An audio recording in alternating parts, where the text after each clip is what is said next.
kalau kita mau ngisi formulir, kan kita kan belum tahu nih yang perlu diisi apa aja gitu ya. Jadi kita harus mempersiapkan gitu ya. Terus kemudian ada kendala sinyal, ada kendala itu. Nah, cuman 5 menit aja, cuman 5 menit. Misalkan pembukaan nih jam 10. Iya. Jam 10 lebih 5 menit itu udah hilang kursinya. Saya udah 2 kali kehilangan kursi kan. Ada yang bilang masuk UGM itu mudah, tapi untuk keluarnya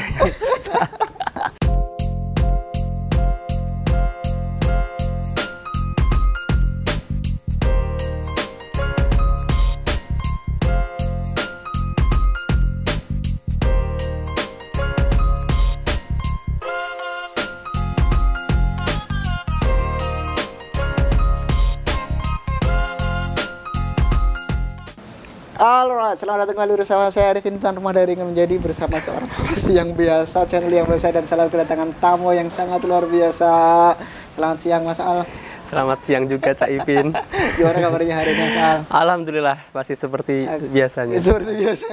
Selalu baik. Selalu baik dan luar biasa. Oke, dan kali ini kita ada di part 2. Yang sebelumnya kita sudah mendiskusikan kenapa sih kita harus melanjutkan studi pasca sarjana. Kalian bisa nonton videonya di pojok kanan atas, nggak tahu ini kanannya yang mana, atau kalian juga bisa nonton di deskripsi gitu, tentang diskusi kita what is the reason we should continue our study gitu.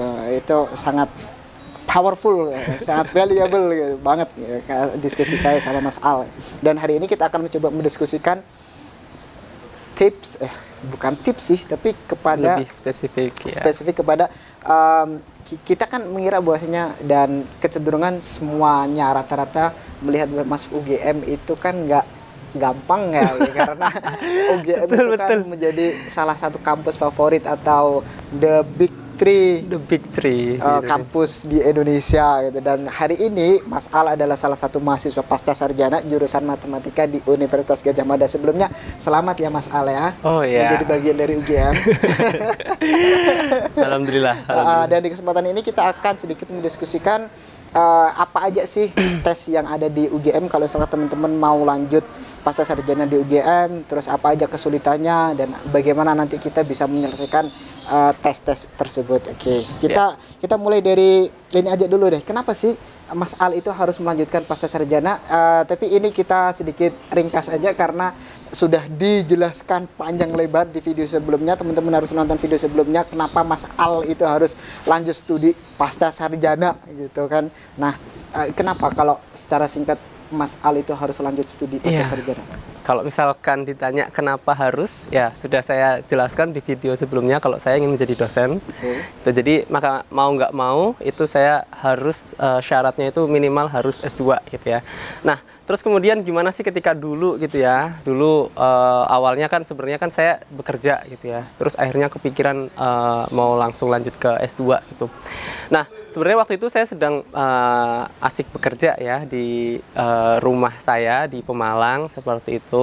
Nah, terus kemudian beberapa bulan sebelumnya itu pendaftaran itu orang tua saya. Nah, di sini ada dorongan orang tua supaya saya bisa lanjut ke S2 gitu ya. Waktu itu saya tanya, oh ini UGM sebentar lagi mau pembukaan seperti itu. Nah, akhirnya orang tua ini lumayan mendorong, benar-benar yang membuat saya ini. Sebenarnya saya pengen kerja dulu, masih pengen nyari uang gitu kan ibaratnya.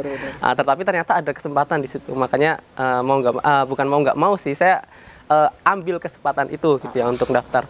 Dan akhirnya saya mendaftar gitu, terus kemudian saya persiapkan segala berkas-berkasnya gitu, dan akhirnya saya mendaftar dan kemudian diterima di UGM. Aku penasaran nih, dulu ada opsi nggak selain di UGM? Oke, opsi. Iya, jadi gini, kan sebelumnya di video sebelumnya saya sudah berbicara kenapa saya memilih UGM gitu ya. Nah, itu supaya nanti masih dekat, mungkin di Jawa Tengah sama Jogja dan masih satu kultur gitu ya. Sebenarnya waktu itu saya sudah nyari, bahkan sudah tanya ke Undip. Ke Undip, Cak. Ya, jadi Undip itu kan lebih dekat dengan kampung saya gitu. Dan saya sudah tanya ke bagian apa ya waktu itu ya, kayak staf di sana. Staf di sana. Oh, ternyata di Undip itu ada 2 jalur. Maksudnya 2 periode pendaftaran. Ada di semester ganjil sama semester genap gitu ya. Cuman waktu itu saya urungkan dulu niatnya karena mungkin kayak masih belum cukup persiapan gitu. Akhirnya saya lewati di semester genap itu saya lewati. Nah, kemudian di semester ganjil kebetulan ada dua-duanya pembukaan, yaitu di UGM sama Undip gitu ya. Nah, ya yang sudah saya jelaskan juga akhirnya saya memilih di UGM. Iya, betul. Jadi dulu pertimbangannya dua itu sih. Setuju nggak kalau kita mau lanjut di pasca sarjana UGM itu susah? Iya, betul. Jadi banyak banget teman saya, Cak. Jadi banyak banget teman saya yang mengira masuk UGM itu wow gitu ya, di pasca sarjana ya. Mungkin saja ketika di S1 itu memang tingkat keketatannya itu emang besar banget ya, karena banyak yang daftar dan kuotanya juga sedikit dan pertimbangannya di S1 kan adalah nilai kan ya, nilai SBMPTN gitu ya terutama, dan di SBMPTN agak lumayan susah. Makanya bisa dianggap susah. Cuman kalau di UGM, nah, di UGM ini yang pasca sarjana, khususnya pasca sarjana itu menurut saya relatif lebih mudah. Lebih mudah, kenapa kok lebih mudah? Yang pertama, itu memang peminat untuk S2 itu memang lebih sedikit daripada S1. Ya kan? Kalau di S1 kan lulusan SMA itu kan ada banyak banget nih. Ada banyak banget yang mendaftar, kalau nggak salah terakhir itu ada 700-an ribu orang. Ya, kalau misalnya nggak salah yang saya tahu, atau mungkin bisa lebih itu. Nah, tapi untuk yang di S2 sendiri itu pendaftarnya nggak sampai sebanyak itu. Gitu. Nggak sampai sebanyak itu, paling ya mentok-mentok 100 gitu ya. 100 atau mungkin 60. Kalau di angkatan saya cuma 25. Ya, jadi lumayan lumayan sedikit. Makanya agak lebih mudah karena saingannya lebih sedikit. Nah, bisa jadi sebenarnya ada kuota di UGM ya. Cuman setiap angkatan itu berbeda-beda. Nah, itu ya yang pertama karena itu. Terus kemudian yang kedua, sebenarnya di kampus lain itu untuk masuk ke pasca sarjana itu lebih mudah. Terutama di UGM juga seperti itu, gitu kan? Ya, ya betul. Saya pernah punya teman kayak gini loh soalnya. Dia mau lanjut ke UGM ya. Dia dari Padang kalau nggak Jambi gitu. Dia emang di jalur mandiri, maksudnya ya karena ada dorongan dari orang tua juga, keluarga mampu, dia mau lanjut di pasca sarjana UGM gitu. Karena menurut teman-teman yang dari luar Jawa gitu, UGM itu menjadi salah satu universitas yang sangat diimpikan. Kalau misalkan kita ada di Jawa ya biasa aja, maksudnya kadang-kadang kita main ke UGM meskipun nggak jadi mahasiswa UGM ya. Kita kan main-main ke UGM atau main-main kemana, jalan-jalan doang kan biasa gitu. Tapi bagi teman-teman kita yang ada di luar Jawa itu, ke Jawa aja atau ngelihat di UGM itu udah kayak di luar negeri gitu loh. Nah, betul. Itu dia mempersiapkan sampai 6 bulan untuk masuk di UGM. Nah, itu kan sedikit saya menarik kesimpulan ya, meskipun memang mudah, kuotanya sedikit, tapi enggak juga bisa dipermudah kayak gitu. Iya, gitu, betul. Tetap harus ada persiapan, tetap harus ada perjuangan. Nah, jadi di UGM ini untuk S2 sendiri itu memang ada kemudahan. Begitu juga dengan kampus-kampus yang lain. Bahkan ini kalau saya dengar ya, di kampus-kampus lain itu memang nggak ada seleksi. Ada beberapa kampus lain yang nggak ada seleksi, asalkan dia memenuhi berkasnya itu bisa langsung diterima. Atau mungkin tesnya cuman wawancara aja gitu ya. Ingin tahu seberapa kesiapannya untuk S2. Terus kalau yang saya tahu di UNS, kan kebetulan saya S1-nya di UNS juga, jadi untuk masuk ke pasca sarjana di situ itu ada ya tes TPA gitu kan, dan itu juga relatif mudah juga kayak gitu. Nah, tapi kalau di UGM ini kebetulan ada 3 tahap. Ya, 3 tahap. Yang pertama itu adalah tes bahasa Inggris. Terus kemudian yang kedua, ya itu pasti tes bahasa Inggris, dan itu ada minimal skornya juga. Terus kemudian yang kedua itu ada tes TPA. Itu juga ada minimal skornya juga. Terus yang ketiga ini ada tes namanya tes substansional. Substansi gitu ya. Tes substansi ini lebih ke keilmuan nanti. Keilmuan yang akan kalian dapat. Misalkan kalian mau masuk ke pariwisata. Nah, nanti ada tes tentang pariwisata gitu. Nah, karena kebetulan saya matematika, itu nanti ada tes tentang kematematikaan. Nah, di mana sih yang yang dimaksud saya itu lebih mudah? Jadi Untuk tes bahasa Inggris ini kan biasanya orang kita berpikir kalau tes bahasa Inggris minimal TOEFL 500 gitu ya. Sebenarnya enggak, kalau di UGM itu untuk syarat masuk itu cuman 400. Ya betul. Serius? Cuman 400 saja. Jadi saya ini kalau boleh jujur ya, ini bahasa Inggris saya itu agak kurang ya. Makanya saya datang ke Pare.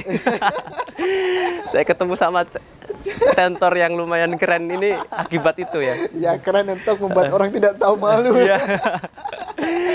Jadi bahasa Inggrisnya 400 ya. 400 saya kurang tahu sih itu tinggi apa enggak gitu ya. Cuman kebetulan saya memenuhi dan kebetulan pas banget 400 ya. Terus kalau yang di TPA itu minimal 450 skornya. Cuman 450 ya itu lumayan standar sih. Tapi di sini saya dapat nilai lumayan tinggi karena mungkin di TPA itu suatu makanan saya sehari-hari. Karena saya kalau ngajarin juga TPA gitu kan. Masa saya yang ngajar, masa nggak bisa melewati mungkin itu. Satu hari kita butuh belajar tentang TPA sama Mas Ale. Ya, nggak apa-apa. Nanti di deskripsi ya, Instagramnya. Bisa dicek kalau mau kursus private tentang TPA. Oke. Nah, terus saya dari TPA itu ada itu nanti ada tes substansional. Ini lebih ke keilmuannya teman-teman semua. Itu nanti materinya semuanya yang ada di S1 gitu ya. Nggak kemana-mana gitu ya. Kalau yang kemarin saya itu ada di S1 semua. Nah, di matematika ini emang ya susah-susah enggak gitu, tergantung teman-teman apakah masih ingat apa enggak gitu kan. Kalau misalkan teman-teman kelamaan ya maksudnya bekerja dulu gitu dan tidak sempat untuk mengulik lagi materinya, mungkin ya agak lumayan susah. Cuman kalau misalkan fresh graduate gitu atau mungkin kita yang sudah persiapan belajar itu harusnya sih relatif mudah karena itu yang akan kita ambil. Tapi di tes matematika ini yang masuk ke UGM itu kan nggak semuanya dari matematika murni ya Cak ya. Kayak saya sendiri ini dari pendidikan.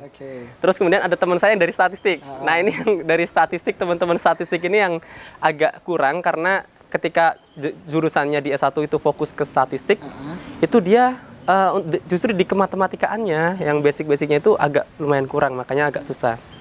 Tapi, nah ini ada hal yang menarik. Kenapa kok masuk di UGM ini lumayan mudah, khususnya di Pascasarjana. Itu benar-benar ada kemudahan. Nah, karena hampir semua yang daftar itu diterima. Nah, apapun nanti keadaannya, entah itu dia mungkin tidak memenuhi atau apa, itu hampir semuanya diterima. Tapi, nah dibalik kemudahan itu, setelah itu, nah baru ujian yang sebenarnya. Ya, ada yang bilang masuk UGM itu mudah, tapi untuk keluarnya itu yang dan itu benar-benar terjadi. Jadi setelah kita tes tadi itu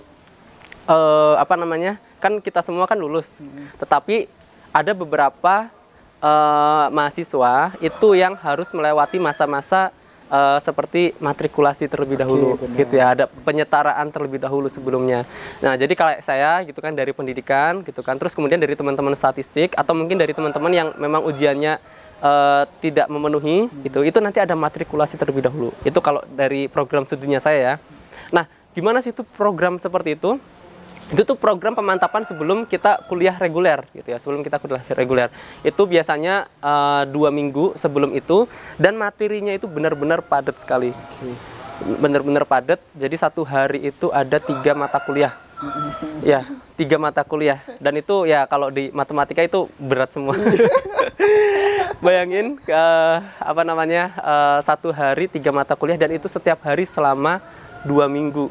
Itu memang benar-benar menguras sih. Tapi itu harusnya nggak jadi ini sih, membuat kita menjadi takut atau apa. Tapi ada wawancara nggak sih?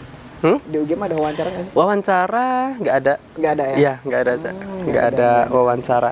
Soalnya beberapa kali aku sharing sama teman-teman itu nggak tahu juga ya, kalau misalkan ini bener atau enggak.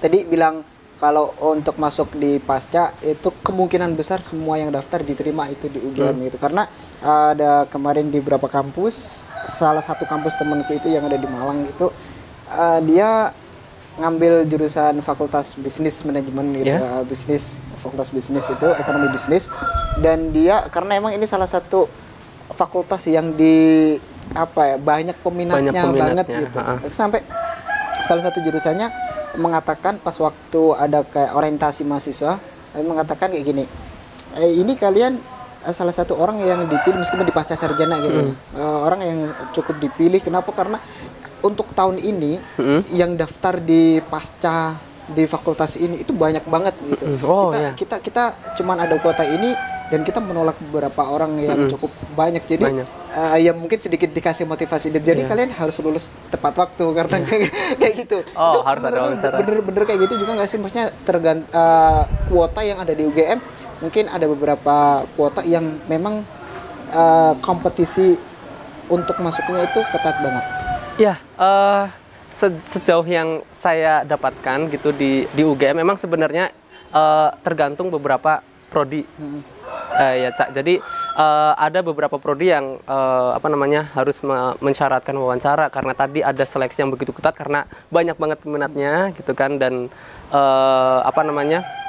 memang harus benar-benar ada yang terselisihkan gitu kan, ada yang tersingkirkan. Jadi ada beberapa metode, masing-masing prodi beda. Cuman kalau di prodi matematika ini kebetulan tidak ada wawancara. Mungkin untuk wawancara ini terwakili oleh waktu itu ada namanya surat keinginan, kayak motivasi kita untuk nah itu mungkin bisa terwakili di situ. Cuman tadi benar juga kata Cak Ipin, beberapa prodi yang ada di UGM itu juga ada yang mewawancara seperti itu. Ya, cuman saya belum tahu itu prodi yang mana, dan masing-masing prodi itu semuanya beda, makanya itu harus dicek ke web prodi masing-masing. Benar. Ya. Nah, aku tertarik sama pemberkasan nih. Kayaknya rumit banget, enggak sih? Ya, ini ada cerita menarik juga dalam mempersiapkan itu. Jadi Oke, ada pertanyaannya? Iya, sudah cukup gini, ya? Soalnya pemberkasan itu menurut kita hal yang simpel dan sepele gitu loh. Betul. Tapi itu butuh ketelitian nggak sih? Butuh ketelitian dan butuh kesabaran. Iya. Berkas apa aja sih yang perlu kamu persiapkan untuk apply mendaftar di UGM waktu itu? Oke, jadi tadi yang sudah saya sebutkan kan ada 3 tes. Ada 3 tes, bahasa Inggris, TPA, sama substansi. Nah, kalau yang substansi ini kita wajib ujian ini, ujian di tempat, entah itu nanti di tempat langsung atau online gitu kan. Nah, tapi kalau misalkan yang TPA sama bahasa Inggris ini itu bisa diwakilkan dengan sertifikat TOEFL atau mungkin sertifikat kayak semacam tes TPA dari Bappenas. Nah, karena kebetulan kemarin saya tesnya itu melalui bahasa Inggris yang diselenggarakan oleh UGM. Begitu juga dengan TPA-nya juga diselenggarakan oleh UGM. Nah, maka itu saya harus mendaftar. Ya, harus mendaftar di UGM. Jadi sebelum memberikan berkasnya itu harus ikut tesnya dari UGM dulu. Harus tes ikut UGM-nya supaya dapat sertifikat. Untuk mendapatkan sertifikat itu. Benar. Nah, ini juga sedikit tips aja ya. Soalnya jadi gini, menjelang pembukaan pendaftaran program pasca sarjana itu banyak banget pendaftar yang akan mengikuti tes-tes bahasa Inggris sama ini, TPA. Benar. Jadi bahasa Inggris sama TPA itu nanti ujiannya terpisah dari program seleksi. Program seleksi gitu ya. Jadi terpisah tadi. Nah, yang daftar itu benar-benar banyak. Dan kuota satu periode itu kalau nggak salah 150 aja. 150. Nah, waktu itu saya daftar bahasa Inggris sama TPA. Itu saya daftar kan buka jam 10. Nah, terus kemudian saya belum tahu apa-apa. Nah, akhirnya pas pembukaan pada hari H itu saya sengaja nanti dulu lah daftarnya gitu ya, jam 12 gitu. Nah terus kemudian jam 12 saya pulang, terus saya mencoba mendaftar, ternyata kuotanya udah penuh. Nah itu kuotanya udah penuh, dan ya udah berarti kita harus menunggu periode selanjutnya, gitu kan? Nah kebetulan periode selanjutnya itu berapa bulan? Biasanya 2 minggu atau 1 minggu. 2 minggu. Jadi waktu itu saya mendaftar di itu tuh 2 bulan sebelumnya. 2 bulan sebelumnya. Jadi saya mendaftar itu, terus kemudian saya mencoba lagi kan, 2 minggu kemudian kan. Mungkin ini dari pembelajaran pertama, kayaknya belajaran dari kesalahan, kayaknya saya harus ini cepet-cepetan. Terus kemudian untuk yang selanjutnya, gelombang yang selanjutnya, saya mencoba sebelum apa namanya, sebelum pembukaan saya udah stay di laptop. Nah, cuman waktu itu ada kendala sinyal. Ada kendala sinyal. Terus sama ini kan, kalau kita mau ngisi formulir, kan kita kan belum tahu nih yang perlu diisi apa aja gitu ya. Jadi kita harus mempersiapkan gitu ya. Terus kemudian ada kendala sinyal, ada kendala itu. Nah, cuman 5 menit aja, cuman 5 menit. Misalkan pembukaan nih jam 10. Iya. Jam 10 lebih 5 menit itu udah hilang kursinya. Saya udah 2 kali kehilangan kursi kan. Astagfirullah, ini gimana gitu kan. Ya itu saya jujur kesel banget kan. Kesel banget, terus akhirnya kan aduh, ini tinggal 1 bulan lagi gitu kan. Ini kalau misalkan aku nggak dapet kursi ini gitu kan, mungkin aku next semester next tahun. Ya. Ya kan kebetulan di prodi matematika kan pembukaan cuma 1 kali. Jadi pembukaannya bisa 1 tahun kemudian gitu ya. Nah, maka dari itu aku nggak mau kehilangan momen ini. Nah, aku belajar lagi dari kesalahan yang kedua. Dari kesalahan yang kedua itu aku sudah ngafalin apa aja yang perlu diisi gitu ya. Benar. Itu harus itu benar-benar tak hafal. Terus berkas-berkasnya aku udah ready sebelum itu. Nah, 2 minggu selanjutnya itu benar-benar saya stay. Ketika sinyal aman ya, sinyal aman. Udah tak pastikan sinyal aman.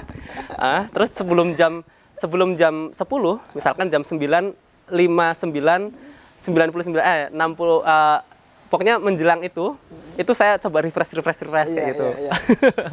Saya refresh, terus langsung ketika sudah keluar langsung saya ngisi, langsung saya isi cepat gitu kan. Isi cepat, terus berkas-berkasnya semua sudah siap. Nah, itu apa namanya? Menjelang saya kan ngisi kan cuma 1 menit. Kebetulan akhirnya saya dapat seatnya dan ternyata udah ada hampir penuh itu. Udah 100 berapa, 130-an berapa. Padahal dalam jangka waktu 1 menit dong. Iya, 1 menit itu. Itu ajaibnya tes itu emang benar-benar harus benar-benar siap. Kalau kita menyepelekan itu cuma 1 menit, 2 menit, 3 menit, kayaknya udah hilang ini. Iya, bener hilang banget. kursi. Itu udah spend 3 minggu ya. 3 kali. 3 kali. Ketiga kalinya berarti 3 kali 2 minggu berarti. Baru yang ketiga kalinya berhasil. Baru berhasil. Nah, itu mungkin untuk sedikit tips aja ya buat kalian semua. Bener. Yang baru pertama kali karena tes ujian. Aku sempat beberapa kali sharing sama baca juga kalau di UGM itu kan nggak bisa tes TOEFL atau TPA-nya itu yang cuman dari lembaga, dia kan harus resmi dari harus resmi. Kalau misalkan TOEFL mungkin TOEFL resmi, TPA kalau TPA itu harus Bappenas. Dari Bappenas kan, minimal Bappenas gitu. Atau kalau misalkan nggak dari Bappenas atau TOEFL ITP misalkan harus harus dari UGM sendiri. Dari UGM itu sendiri ya, betul. Dan itu untuk mempersiapkan pemberkasan untuk mengikuti mendapatkan sertifikat dari UGM itu kan juga rebutan gitu. Rebutan. Dan itu yang daftar kan nggak hanya matematika aja, bener, semuanya. Semua prodi di program Pascasarjana itu mereka semua butuh itu tes bahasa Inggris sama itu. Tapi kalau menurut saya kalau lebih aman itu ya pakai tes TOEFL sih. Ya, pakai tes TOEFL sendiri sama tes dari Bappenas. Karena nanti tes TOEFL sama Bappenas itu bisa berlaku untuk semua kampus. Karena hampir semua kampus itu nanti ada tes itu, melampirkan itu. Lebih umum lagi. Beda kalau misalkan kita cuman tesnya di UGM, itu cuman hanya berlaku di UGM. Tapi kan biayanya juga lumayan sih ya. Tes TOEFL lumayan. Lebih murah kalau di UGM. Kan kalau di kampusnya kan cukup murah kan ya? Waktu itu kalau di UGM 200 ya. Kalau yang bahasa Inggris 200, kalau nggak salah kalau TPA 250 atau kebalikannya saya agak lupa. Kalau Bappenas kan lumayan mahal ya. Lumayan mahal. Kalau nggak salah 300-an lebih. 300-an atau 400. Tapi kalau TOEFL-nya kan 500 lebih ya. 500 lebih ya. Iya, tapi kalau TOEFL kan bisa berlaku untuk semua. Selama 2 tahun lah. 2 tahun atau mungkin itu bisa jadi berkas buat apa namanya? Scholarship juga kan kalau TOEFL. Bener banget. Iya. Tetap harus pay attention untuk pemberkasan ya. Pemberkasan juga jangan disepelekan gitu ya. Jangan sampai hilang seat nanti kita. Untung juga langsung berhasil ya, mendapatkan skor yang diinginkan. Nggak bisa bayangin dong kalau waktu itu TOEFL dari UGM, apa sih istilahnya TOEFL dari UGM itu? ACEPT. Itu dari UGM itu di bawah yang distandarkan, harus ngulang lagi, daftar lagi dong. Bener.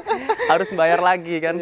Jadi benar-benar memang harus dipersiapkan meskipun kelihatannya kuota yang disediakan oleh Pascasarjana itu kompetisinya nggak terlalu besar seperti yang kita daftar di sarjana gitu, tapi tetap kita nggak bisa nyepelein itu ya. Betul sekali. Betul.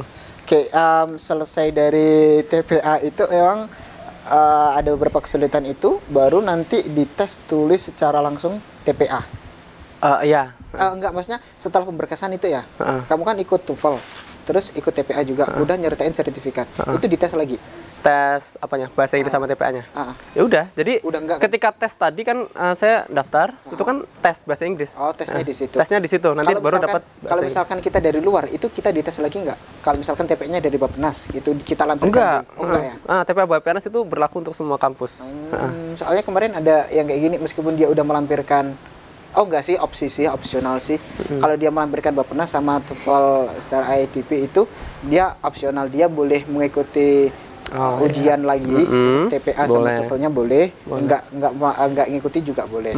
Betul sekali. Kalau yang dari substansinya itu, kamu juga ngerjain soal atau Ngerjain soal. ngerjain ya. soal juga? Oke. Itu menurut saya yang lumayan susah sih. Ya, yang susah tadi kalau saya kan kekurangannya di bahasa Inggris. Kalau TPA saya sebelumnya nggak belajar ya, karena memang itu udah jadi makanan sehari-hari kan. sehari-hari, Makanan sehari. Tapi kalau yang matematika ini kan saya udah lama ini kan ya, 1 tahun kerja gitu. Makanya harus buka-buka lagi gitu kan, buka-buka lagi catatan-catatan, dan kalau di kuliahan kan udah lumayan lumayan expert ya matematikanya. Jadi emang itu agak susah yang matematika. Oke. Tapi ya tadi karena ada kemudahan, alhamdulillah akhirnya semuanya benar-benar diterima gitu. Tapi itu kan tapinya harus lewat itu tadi, harus melewati semacam matrikulasi terlebih dahulu gitu. Oke, ada matrikulasi juga ya. Betul. Iya. Itu yang membuat stres. Ya. Tapi itu tujuannya baik kok. Aku Iya, benar, paham benar, gitu. aku juga. Cuman bayangin aja kalau misalkan kita kelas 1 hari ada 3 gitu ya. Mungkin kalau misalkan materinya ringan semua nggak masalah gitu ya. Nah ini berat semua, berat semua. Jadi lumayan. Kalau aku sendiri nggak tahu ya. Aku mah banget kalau soalnya urusan MTK itu. Cuma kalau udah misalkan dulu belajar keuangan gitu ya, statistik ya. Ini otak nggak jalan sumpah. Ini otak nggak jalan. Oke, sebelum kamu memutuskan untuk daftar itu kan ada beberapa persiapan. Dulu sempet tanya-tanya juga nggak sih sama kakak-kakak senior iya, betul. atau sama lingkungan. Kira-kira apa sih yang harus aku siapin sebelum aku daftar di UGM itu? Itu wajib banget sih untuk tanya-tanya. Waktu itu saya tanya ke salah satu senior saya dari UNS, namanya Mbak Fitri. Saya sebutin Halo aja. Mbak Fitri. Mbak Fitri ini dulu alumni, dan saya kenal karena beliau udah masuk gitu kan. Terus akhirnya saya chat gitu. Terus khususnya bagaimana kegiatan di kampus seperti apa, sama seleksinya juga. Jadi sama terutama berkas itu juga benar-benar harus dipersiapkan. Bahkan senior saya ngasih tes tahun sebelumnya. Oke. Nah itu yang paling penting, soal tahun sebelumnya kan. Jadi bisa dipelajari. Bisa dipelajari dulu. Ya, di tes substansional. Iya benar. Ya, di kampus itu kan, di program studi itu ada organisasi himpunan ini kan, Himpastika gitu. Nah, namanya kalau di UGM Himpastika gitu, kayak himpunan mahasiswa gitu, himpunan mahasiswa. Nah, itu biasanya menghimpun soal-soal.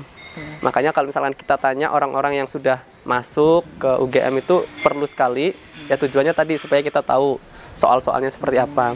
Kalau misalkan teman-teman penasaran dengan kegiatan perkuliahannya, nah itu bisa tanya seperti itu. Atau mungkin nanti tesisnya seperti apa gitu kan, itu juga perlu jadi pertimbangkan gitu kan. Terus ya sama berkas-berkas itu yang. Oh ya, ngomongin soal tesis tuh, itu juga perlu ditulis kan dalam pemberkasan. Kira-kira rencana penelitianmu apa gitu? Itu Oh ya, ditulis itu ditulis, cuman nggak detail aja, cuman ini aja sih, titel aja pakai Soalnya judul. ada temanku yang dia dari manajemen ya, dia lanjut di Undip, dia lanjut ngambil ekonomi bangunan, dan dia di pemberkasan udah harus nyertain proposal tesis. Oh iya. Jadi di awalnya dia udah harus nyertain proposal tesis itu dari bab 1 sampai bab 3 kayaknya. Oh iya, itu lumayan Jadi berat. udah pusing dulu sebelum masuk. Ya. Kalau di kamu gimana? Kalau di UGM nanti bisa dicek masing-masing prodi ya. Tapi kalau di prodi matematika itu nggak ada proposal tesis. Cuman nanti masuk di kayak surat keinginan gitu. Surat keinginan masuk ke UGM itu nanti harus melampirkan kira-kira mau apa namanya, penelitian di mana gitu, topiknya tentang apa. Nah di situ saya sampai rela masuk ini, ikut seminarnya UGM itu tentang topik gitu ya. Mungkin emang tujuannya ke sana gitu untuk menuliskan itu. Nah akhirnya saya ikut seminar itu, dan sebenarnya saya belum ada gambaran karena kan dulu S1-nya saya pendidikan. Itu tentang pembelajaran. Nah, tapi kalau di tesis yang di matematika murni sendiri saya belum ada gambaran. Makanya saya ikut seminar itu dan akhirnya dapat. Nah, saya dapat ini karena kebetulan saya kalau di matematika lebih minat ke sini, ke analisis gitu kan. Sebenarnya kan matematika kan ada banyak. Ada analisis, aljabar, geometri, statistika gitu dan sebagainya, dan saya lebih tertarik ke analisis, ke bagian kalkulus dan lain sebagainya. Itu makanya saya pilih nulis itu. Tapi di matematika nggak ada proposal tesis. Nah, tetapi teman-teman semua harus cek di prodi masing-masing karena setiap prodi itu ada yang harus melampirkan proposal tesis gitu.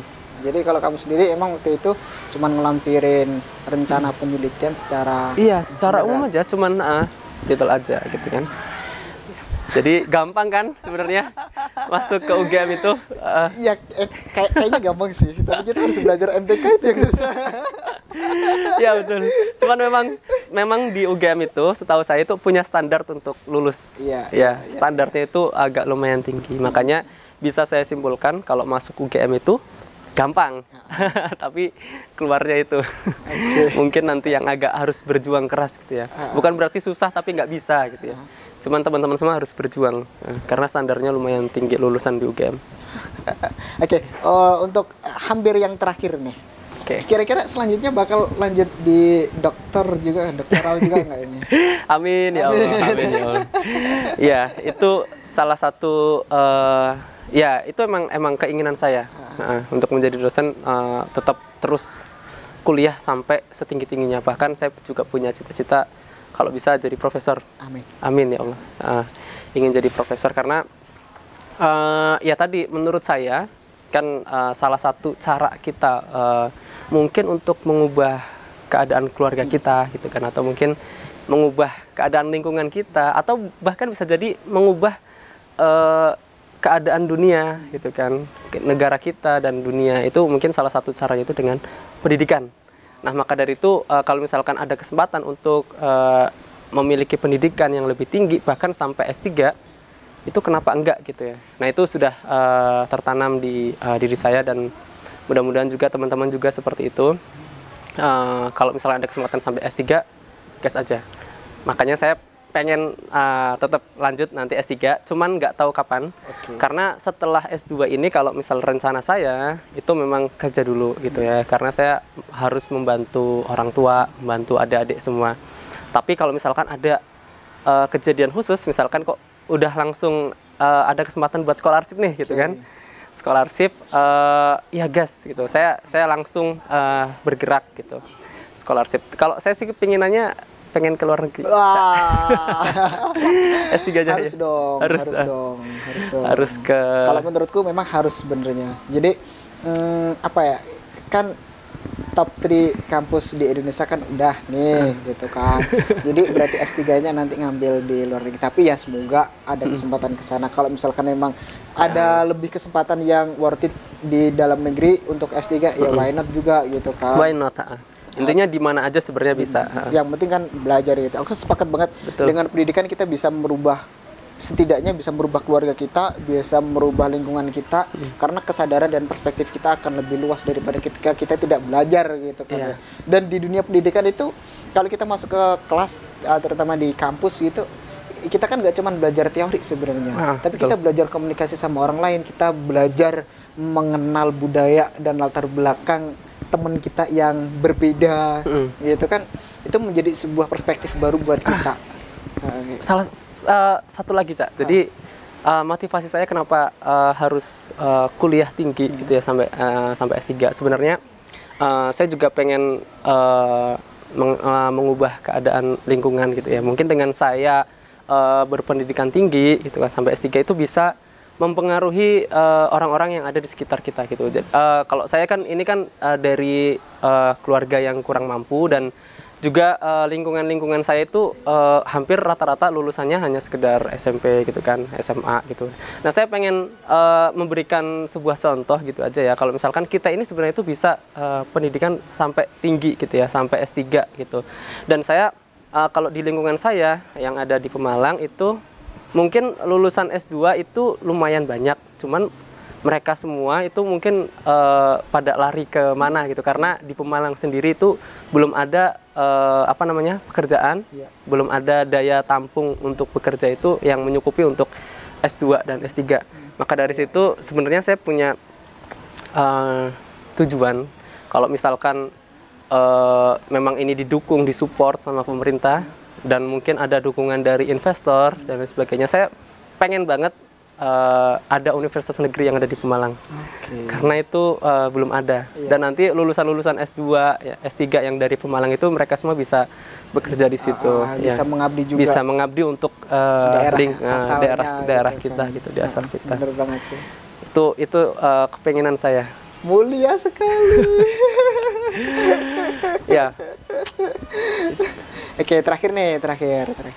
Tips kalau ketemu misalkan orang atau teman-teman yang hari ini masih menganggap bahwasanya masuk UGM itu susah banget gitu. Kalau dari kamu sendiri kira-kira gimana? Jadi untuk teman-teman semua yang mau melanjutkan studinya di S2 khususnya di UGM, sebenarnya kuncinya yang pertama jangan takut dulu, itu harus berani gitu ya. Tadi yang sudah saya sampaikan bahwa sebenarnya ada banyak kemudahan untuk masuk ke Pascasarjana UGM sendiri. Makanya tetap harus mencoba dan persiapkan berkas-berkasnya, asalkan di sini teman-teman semua sudah bisa melengkapi semua berkas-berkasnya. Nah, insya Allah nanti akan ada kemudahan.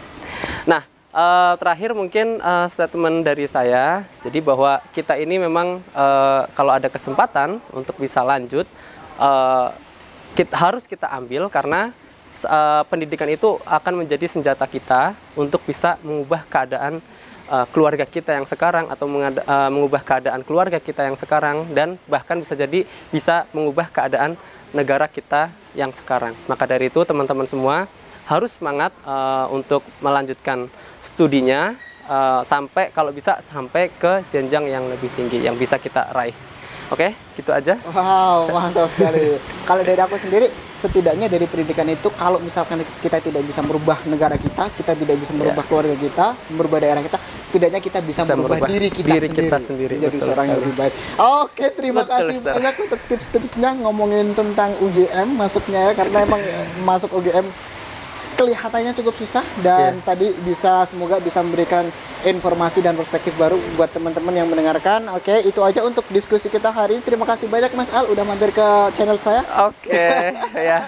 Ditunggu lagi untuk konten selanjutnya. Oke, pasti ya. Oke, itu aja. Terima kasih sudah nonton. Jangan lupa klik like, komen, dan subscribe ya. Komen yang paling penting, bagikan cerita kalian. Dan itu aja. Terima kasih dan see you in the next video. Bye-bye. Bye-bye semuanya.